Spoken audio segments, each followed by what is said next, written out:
Welcome to the Diverse Minds podcast, where we give you the tips, tools and techniques you need to be a mentally healthy and inclusive leader.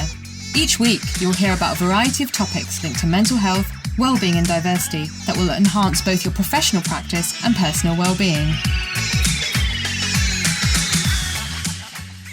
Welcome to the 28th episode of the Diverse Minds podcast. And as it's International Women's Month, I'm showcasing another amazing woman. On this week's episode, I'll be talking to Petra Velzeboer. Petra Velzeboer was born into the infamous Children of God cult, where she was raised with the pressure of saving the world. She had no formal education to speak of or resources on how to make it in the outside world. At 22, she moved to the UK, pregnant, isolated from her family and support groups, as she tried the best she could to just be a normal person and fit into life on the outside. At 25, with 2 children and a boyfriend who went out to work every day, she experienced chronic isolation, depression, and sank into alcoholic dependency, leading to suicidal ideation and destructive behaviours. There was a moment in time where she realised she had a choice. She could either end everything now, or she could give herself a deadline to figure out if there was a way to be happy and fulfilled in her life. She gave herself a secret deadline of 1 year to figure it all out. She utilised this year to observe people, read and begin her education as a psychotherapist. She experimented on her own life in every form imaginable, from exercise, learning, meditation, joining support groups, asking people questions, attending events, and practicing everything she learnt on herself. After the year passed, she realised everything wasn't perfect, but she no longer wanted to end it all, and in 2012 she completed her MSc in Psychodynamics of Human Development. The girl who had no education had achieved something she never thought she could. Petra's career has spanned working with young offenders with mental health charities such as Young Minds, working as a clinical director of an EAP and running her own practice since 2009. She now runs a thriving mental health consultancy which includes training leaders in mental health awareness, advising organisations on their mental health strategy, executive coaching for leaders wanting to create mentally healthy workplaces, and giving keynotes on mental health authenticity and creating the best place to work. Petra knows that the world of work is changing, and organisations who are ahead of the curve in mental health innovation retain staff, avoid long-term absences, and create safer places to work and are ultimately more productive environments. Petra hosts 2 podcasts covering the topics of resilience, mindset, and mental health. The first, Adversity to Advantage, which I've been a guest on, and the second, Spotify's Killing It, Advantage in Startups in Mental Health. A huge welcome to the show, Petra, and I feel so honoured to have you here. And following reading your amazing bio, your story is really incredible for me because when we first started talking, I wasn't aware of all the aspects of your story. And actually, I thought you would have been that you went to Harvard. I haven't, definitely not. But I appreciate that you have assumed that I was really, really smart and came from that kind of background because it couldn't be more untrue. And it just goes to show what, our perceptions and then someone's story, often there's a disconnect.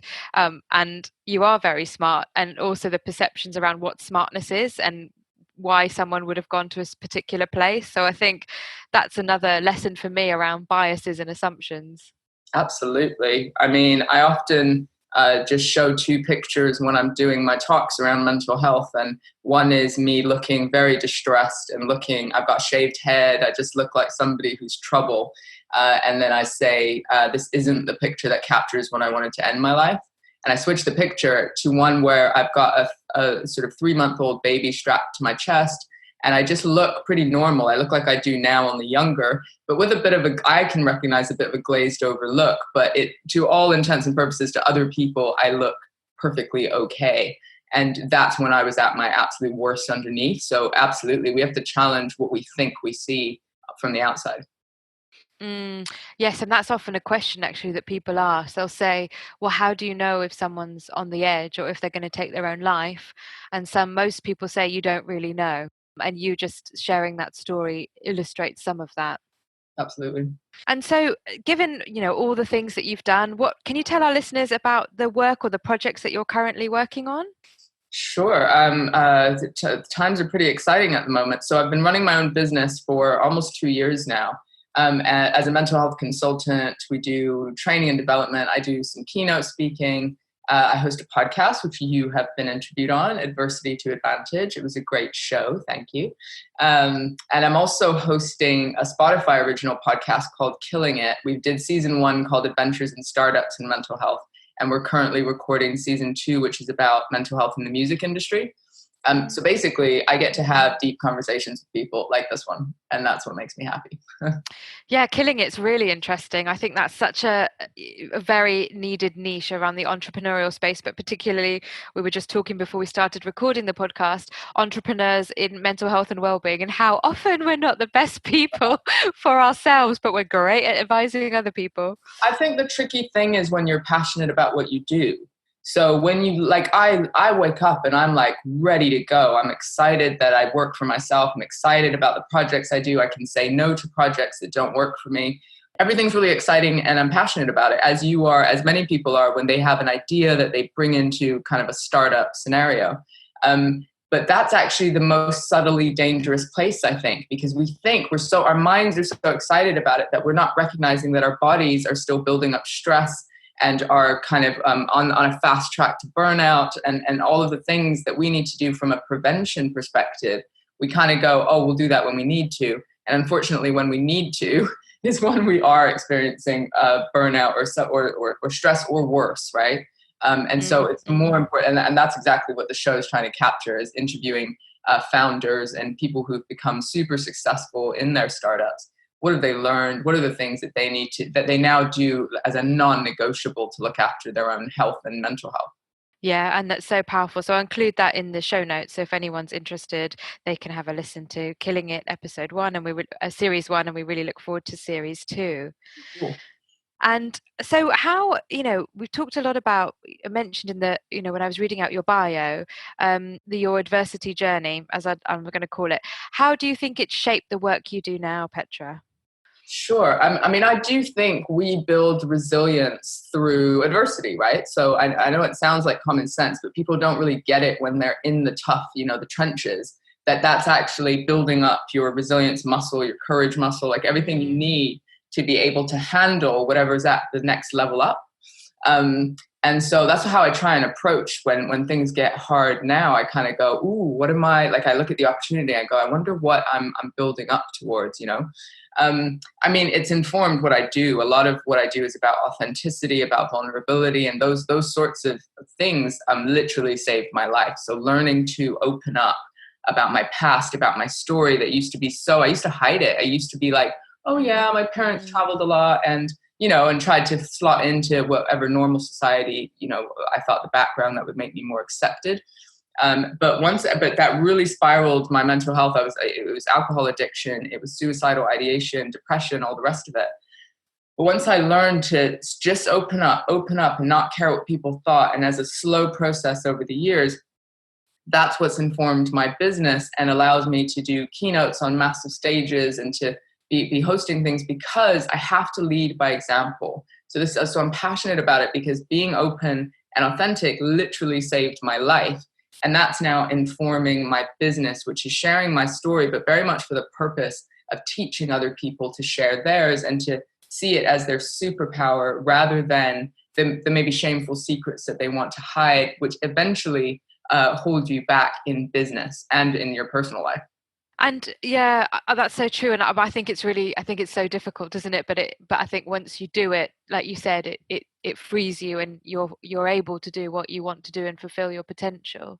And let's be clear, it's an ongoing journey, right? It isn't you say it once and now you're free and you're good. Yeah. Like I remember testing it like with that one person and then feeling like super drained and super vulnerable afterwards, and then going backwards and then going to a small group, and I was training to be a therapist, and that was like a group, and I was in Alcoholics Anonymous for a while, and that was a group to just show up and test being, showing all of me and being accepted, and like it builds up over time. But still now, if I get onto a big stage, of course I still have the nerves. I'm going, oh, is my story going to connect with the people in this audience? How do I make it real now, sort of 15 years on from some of the worst stuff?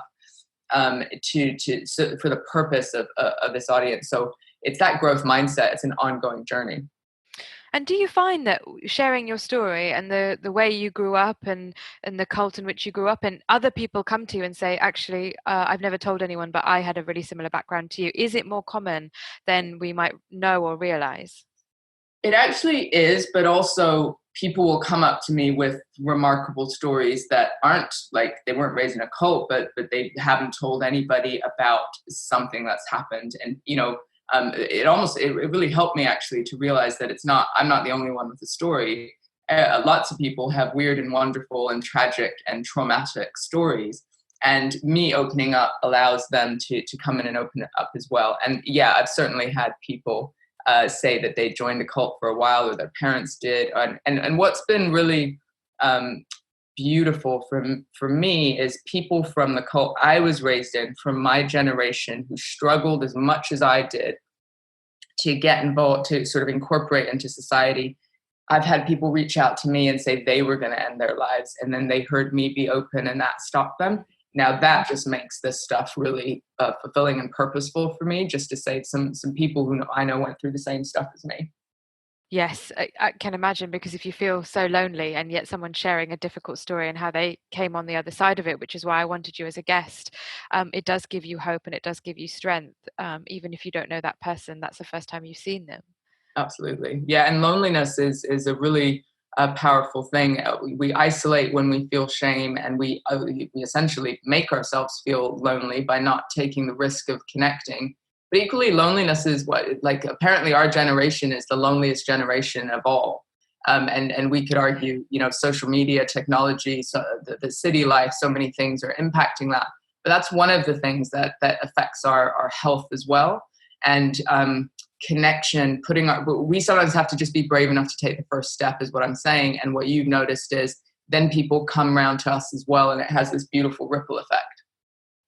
And is that what's made you start Adversity to Advantage as a podcast? Is that 100%? Yeah.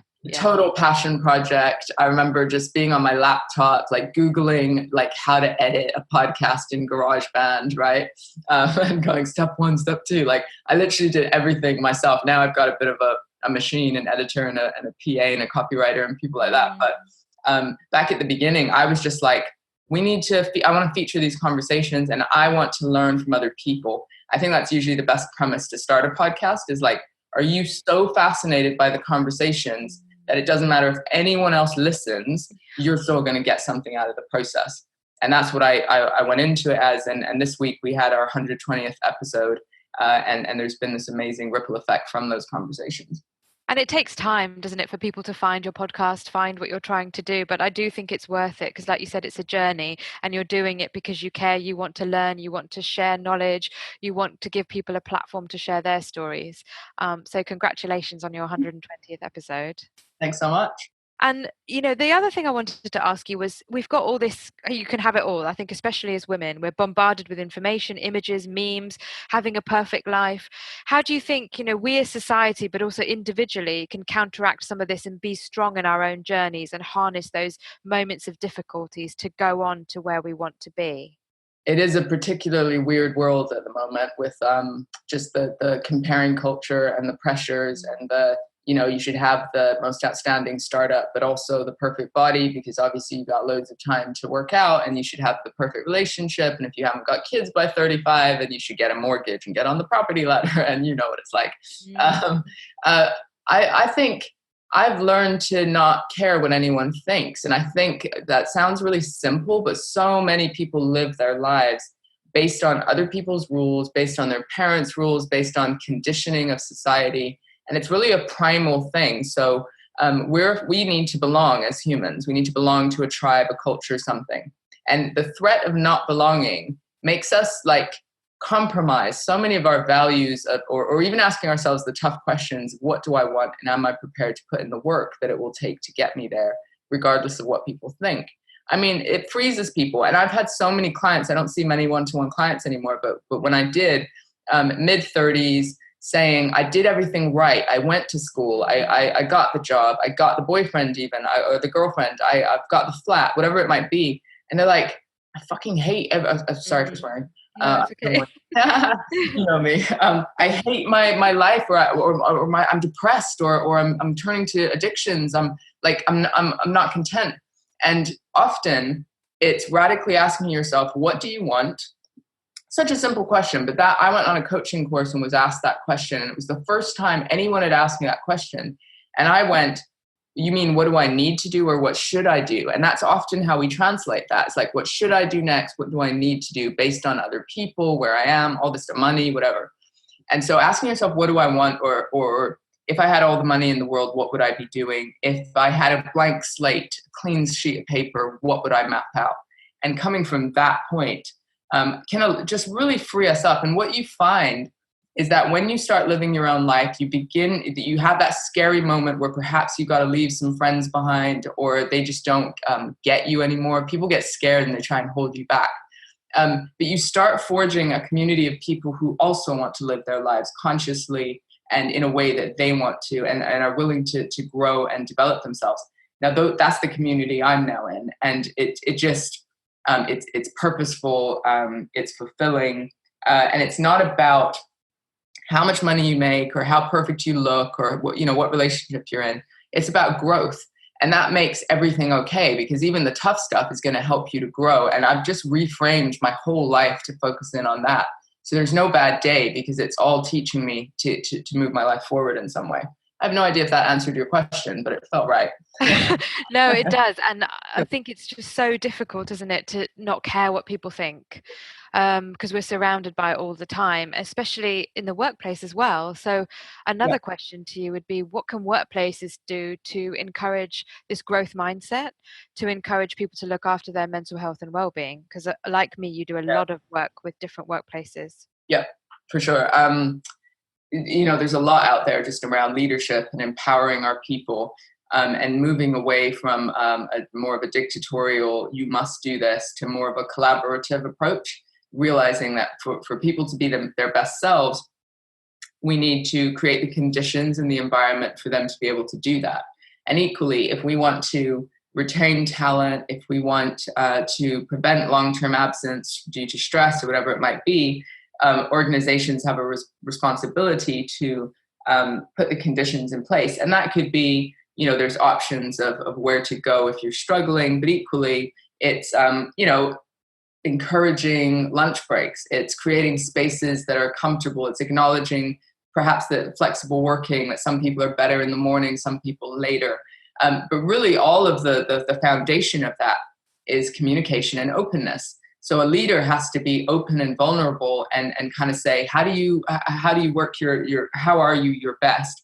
And create a trusting environment where people, what it ends up fostering is loyalty. People do want to work harder when they have autonomy. When they're just told what to do and punished when they don't do it, it's just awful for their well-being, but equally for their productivity.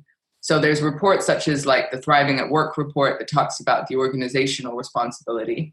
But sometimes people forget that we have, even in a workplace, we have our personal responsibility. There's such a thing as managing upwards and asking your boss for what you need so that you can be your best self.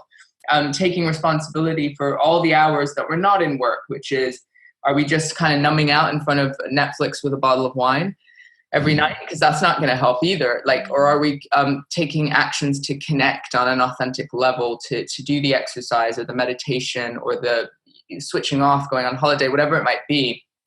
You've got to come at it from organizational responsibility and personal. Yeah, thanks, Petra. I think that you're absolutely right about vulnerability and leaders being vulnerable, and that doesn't happen enough. And there's just still too much command and control, which again, we know from the health and safety executive that management standards, one of the things is about autonomy and control over your own job.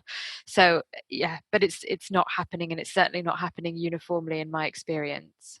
I guess I get to work across lots of different industries. So there's some that are really focusing on innovation in this space, but it still takes time for that ripple effect to go out to all levels. And others that are literally dipping their toe in. I mean, I was at an insurance broker's yesterday, all men, really high pressure, really that masculine, stereotypical environment. And this was the first thing they'd ever done around mental health. And the the HR lead just kept warning me that nobody might attend. And if they did, they might just leave the room. I was like, great, can't wait. Yeah, I know. When you set up and you're like, okay, great. What have I walked in? Cool. Yeah. We flipped it, and everyone stayed, and everyone was shaking my hand. People were telling me about their friends who'd taken their lives. Guys were talking about their own mental health and how it showed up in their families. And a couple of them were committing to being present and switching off their phone with their kids. And I was just like doing the happy dance, because I was like, if that's the only thing you guys take from this, oh my God, just show up for your families and, talk to each other a little more. And it turned out that about 6 of them in this group of 20 do meditate. They just don't tell each other. And so I went, look, about 6 of you are doing meditation. 3 more of you are saying, tell me more about it. Why don't you guys just self-organize a meditation, like 5-10 minute lunch thing or morning thing? And they were like now really excited about self-organizing something. But we definitely have companies at all phases of taking this seriously. Mm. And thinking about employee assistance programs, and as a former clinical director of one, how would you encourage workplaces to get their staff to use their EAPs and promote the EAP programs? First of all, I'm not sure that EAPs are fully fit for purpose moving forward. And I know that sounds pretty radical, because people it's about, at the moment, they're used as the crisis end. And I'm not sure, having been on the inside of one, they work to a bit of an insurance model, and I'm not sure it's fit for purpose moving forward. However, there are many flaws in how they're communicated. I often do leadership training and ask the managers who has the EAP number in their phone. Nobody, right? And so I'm like, how do you make this accessible? Well, you're the one having the conversation with the person. It'll be much more useful for you to say, hey, here's the number. Why don't you put it in your phone right now? And reassure them about the process, that it's totally confidential and that it's free and that they could access this many sessions. And, there's so many questions. And when somebody's distressed and they have this kind of uncertainty about the process, people don't call. Or if they have some uncertainty about if it's confidential, people don't call.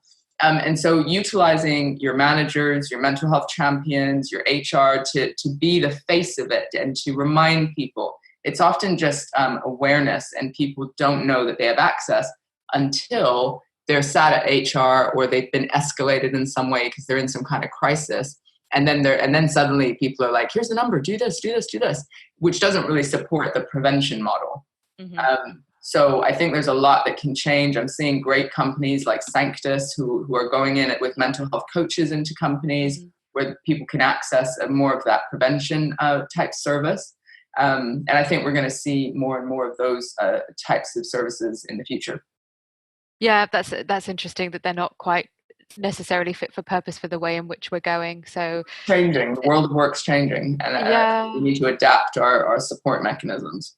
And I don't think they are reactive necessarily, but the way in which people use them is a reactive way, yes. And I think that's probably why people don't use them enough, because they're seen as a remedial tool often, depending on the workplace. For sure. Mm-hmm. And then over to you, really, about your work-life balance. So how do you manage your work-life balance with all the amazing work that you do? And you also have a family and you've got younger dependents. How do you manage that all, Petra? Layla, it is all going on over here. We chatted a little bit before, didn't we, about we can talk a good game, but it's a struggle to keep it going. And specifically, like I said, because I'm really passionate about what I do. So I wake up and I'm like coffee and I'm like, oh, laptop, and I'm so productive first thing in the morning, right?